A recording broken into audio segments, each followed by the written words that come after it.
ओम शांति। 5 जुलाई 2023 साकार मधुर मुरली। मुरली का टाइटल है मीठे बच्चे, ये ऑलमाइटी गवर्नमेंट है। बाप के साथ धर्मराज भी है, इसलिए बाप को अपने किए हुए पाप बताओ तो आधा माफ हो जाएगा। प्रश्न, राजधानी का मालिक और प्रजा में साहूकार किस आधार पर बनते हैं? उत्तर, राजधानी का मालिक बनने के लिए पढ़ाई पर पूरा ध्यान देना चाहिए। पढ़ाई से ही पद की प्राप्ति होती है। साहूकार प्रजा बनने वाले नॉलेज लेंगे, बीज भी बोएंगे अर्थात सहयोगी बनेंगे, पवित्र भी रहेंगे, लेकिन पढ़ाई पर पूरा ध्यान नहीं देंगे। पढ़ाई पर ध्यान तब हो जब पहले पक्का निश्चय हो कि हमें स्वयं भगवान पढ़ाने आते हैं।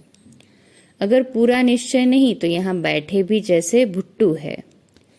अगर निश्चय है तो रेगुलर पढ़ना चाहिए, धारण करना चाहिए। गीत है नयनहीन को राह दिखाओ प्रभु। ओम शांति। कलयुग को अंधेर नगरी कहा जाता है क्योंकि सब आत्माएं उझाई हुई है। ऐसे नहीं कि आंखों से अंधे है। अंधेर नगरी में सब ज्ञान नेत्रहीन अंधे की औलाद अंधे है, तमो प्रधान बन गए हैं। हम सब आत्माओं का बाप वह परमात्मा है। जब हम सब आत्माएं वहाँ मूल वतन में रहती है तो जागती ज्योत है। पहले पहले सत्व प्रधान सच्चे सोने थे। सत्युग को कहा ही जाता है गोल्डन एज। हिंदी में पारसपुरी कहा जाता है। अब तो है आयरन एज अर्थात तमो प्रधान पत्थर बुद्धि। सतयुग में है घर घर सोचरा, कलयुग में है घर घर अंधियारा। देवी देवता धर्म प्रायलोप हो गया है। सब धर्म भ्रष्ट कर्म भ्रष्ट है। अपने को देवता कहला नहीं सकते क्योंकि विकारी है। बाबा ने सावरकर का मिसाल बताया था।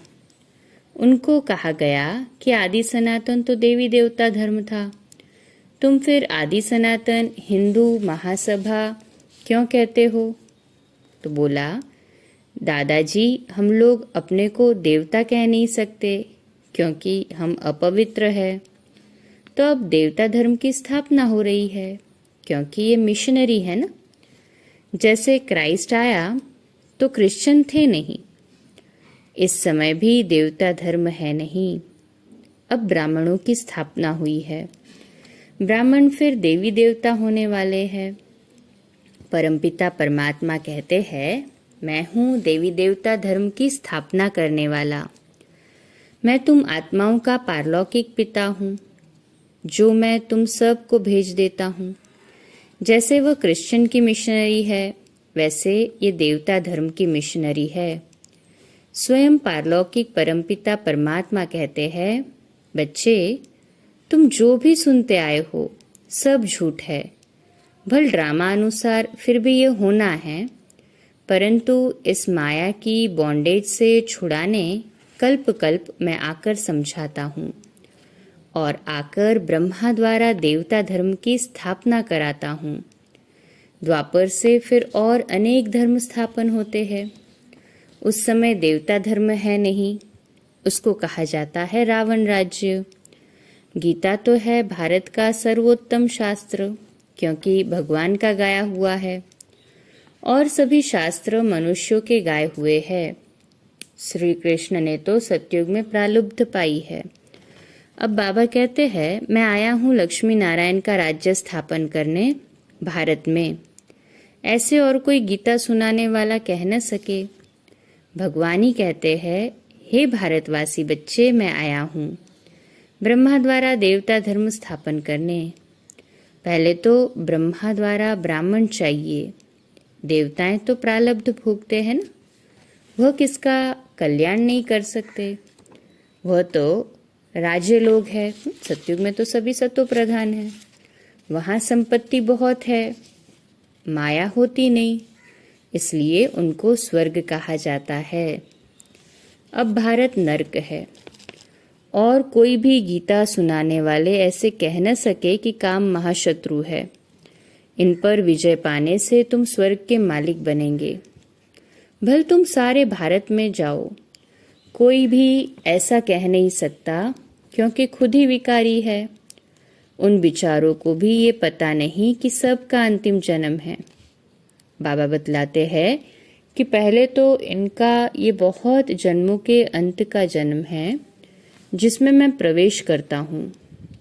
अर्थात अब सारे सृष्टि का ही अंत है। इस एक जन्म के लिए तुम पवित्रता का बीड़ा उठाओ। यह कोई झूठ बात तो नहीं है। महाभारी लड़ाई भी देख रहे हो। थोड़ी थोड़ी रिहर्सल होती रहेगी। बच्चों ने विनाश स्थापना का साक्षात्कार किया है। इससे सिद्ध होता है अंतिम जन्म है। और गीता सुनाने वाले ऐसे कह न सके कि ये अंतिम जन्म है। इसलिए पवित्रता का बीड़ा उठाओ। तुम्हारा ये राजयोग है। तुम तपस्या करते हो राजाई के लिए। अब ये सच्ची कमाई करनी है। इस अंतिम जन्म में पत्थरनाथ से पारसनाथ बनते हो। बिल्कुल ऊंच पद पाते हो। जो हमारे पुराने बच्चे हैं, जिनको माया ने भस्मीभूत किया है, उन्हों को आकर जगाया है। यह गोरा था, अब सब आत्माएं काली तमोप्रधान हैं। आत्मा ही काली और गोरी बनती है। आत्मा को निर्लेप कहना बिल्कुल साफ झूठ है। आत्मा संस्कार ले जाती है। अब बाबा कहते हैं, तुम बच्चे हो ईश्वरीय मत पर।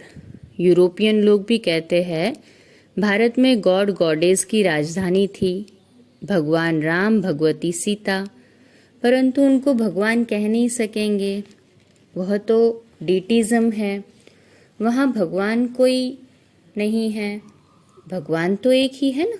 देवताएं 3 हैं। ब्रह्मा विष्णु शंकर को देवताएं बताया है। बाकी है मनुष्य सृष्टि। जैसे क्राइस्ट ने आकर धर्म स्थापन किया, क्रिश्चियन थे नहीं, वैसे अब देवता धर्म प्रायलोप है। सबसे उत्तम धर्म है देवताओं का। बाबा कहते हैं, पहले पहले ये रूहानी ब्राह्मण धर्म रचता हूँ। ये रूहानी ब्राह्मण परमधाम का रास्ता बताने वाले हैं। कहते हैं, भक्तों को घर बैठे भगवान मिलता है। तो बाबा बतलाते हैं, पहले नंबर में भक्त जरूर देवताएं होंगे। लक्ष्मी नारायण ने पहले पहले भक्ति मार्ग शुरू किया। सोमनाथ का मंदिर उन्होंने बनाया। कितना साफ साफ बतलाते हैं। यह नॉलेज उठाएंगे भी वह जो राजधानी के मालिक बनने होंगे। फिर जो प्रजा में साहूकार बनने होंगे, वह ज्ञान भी सुनेंगे, बीज भी बोएंगे, लेकिन पढ़ाई ज्यादा नहीं पढ़ेंगे, पवित्र रहेंगे। बाबा कहते हैं, बच्चे, ये पढ़ाई है। पढ़ाई से ही पद मिलता है। बहुत ऊंच से ऊंच पद है। पहले तो ये निश्चय चाहिए कि भगवान हम बच्चों को पढ़ाने आए हैं, न कि श्री कृष्ण। बाकी हाँ, इस पढ़ाई से हम श्री कृष्ण बनेंगे। प्रिंस प्रिंसेस तो सब बनते हो। जिनको ये पूरा निश्चय नहीं, वह स्कूल में ऐसे बैठे रहते हैं जैसे कोई बुट्टू। अगर निश्चय है तो रेगुलर पढ़ना है, नहीं तो कुछ समझा नहीं है। ये अविनाशी प्रारब्ध मिलती है, अविनाशी बाबा द्वारा। बाकी सब कब्र दाखिल हो जाएंगे। बाकी थोड़े रहेंगे, जब तक हम तैयार हो जाए। फिर यह खलास हो जाएगा। फिर वह सभी खलास हो जाएंगे। तुमने कल पहले ये सब देखा था, अब देख रहे हैं। अभी कहेंगे कि 5000 वर्ष बाद फिर ये धर्म स्थापन कर रहा हूँ, क्योंकि उनमें ब्रह्मांड और सृष्टि के आदि मध्य अंत का ज्ञान हो नहीं सकता। ये ज्ञान बाबा ही आकर देते हैं। ब्रह्मांड अर्थात जहाँ आत्माएं अंडे मिसल रहती है। वह सन्यासी लोग फिर ब्रह्म को ईश्वर कह देते हैं। अब ब्रह्म तो है तत्व, परमपिता परमात्मा तो है शिव। वो लोग तो ब्रह्मोहम भी कहते हैं, शिवोहम भी कहते रहते हैं, परंतु शिव तो है ब्रह्मा विष्णु शंकर का रचयिता। कहते हैं ना, भागीरथ ने गंगा लाई। यह भागीरथ मनुष्य है। नंदीगण तो फिर जानवर हो गया। उन्होंने गौशाला अक्षर सुना है तो फिर बैल को रख दिया है। मंदिरों में भी राइट चित्र है, लक्ष्मी नारायण सीताराम के। बस ये है ऊंचते ऊंच जो प्रालब्ध भोगते हैं। प्रजा भी प्रालब्ध भोगती है। Lakshmi Narayan the first, the second, third, 8 बादशाही चलती है। बच्चे राज्य करते हैं। सीताराम का भी ऐसे चलता है। फिर गाया जाता है जगदम्बा आदि देवी और ब्रह्मा आदि देव। एडम ईव ये दोनों अब काले हैं, फिर गोरे बनने हैं। दुनिया इन बातों को नहीं जानती। काली, दुर्गा, अम्बा सब एक ही नाम है। सच्चा नाम सरस्वती है। तो आत्मा काली होती है, बाकी कोई काला मुंह थोड़ी होता है। इस समय सब आत्माएं काली है। हम सब बंदर थे, अब बाबा ने हमको अपनी सेना बनाया है। अब रावण पर जीत पा रहे हैं। बाबा कहते हैं, मैं तुमको सब शास्त्रों वेदों का सार ब्रह्मा द्वारा सुनाता हूँ। ब्रह्मा को हाथ में शास्त्र दिखाते हैं। शास्त्र तो एक होना चाहिए ना। तो अब ब्रह्मा के हाथ में है शिरोमणि गीता। बाबा बैठ ब्रह्मा द्वारा सब वेदों ग्रंथों का सार बताते हैं। उनको गीता कहा जाता है। बाकी कोई शास्त्र नहीं है। बुद्धि में गीता है। गीता में भगवान उवाच है कि काम महाशत्रु है। तो गीता सुनने वालों को भी कहना चाहिए कि इन पर जीत पहनो तो स्वर्ग के मालिक बनेंगे। वो तो ऐसे कभी नहीं कहेंगे। सब झूठ बोलते रहेंगे। हम भी झूठ बोलते थे। हमने भी बहुत गुरु किए। अर्जुन को भी कहा है ना, इन सब को भूलो। तुम्हारे इन गुरुओं को भी पावन करने वाला मैं हूँ। अब तुम जो पढ़ रहे हो वो भूल जाओ। न सुना हुआ अब मैं सुनाता हूँ। अब तुम कौड़ी से हीरे जैसा बनते हो। अब ये सब खलास होना है। तुम बच्चों ने विनाश स्थापना देखी है, इसलिए पुरुषार्थ कर रहे हो। बाबा के पास सब का पोता मेल रहता है। लिख कर देते हैं, मैं ऐसा पापी था, यह किया। क्योंकि धर्मराज बाबा कहते हैं, हमको सुनाने से आधा माफ कर देंगे। ये सब प्राइवेट रहता है। पढ़ा और फिर फाड़ दिया।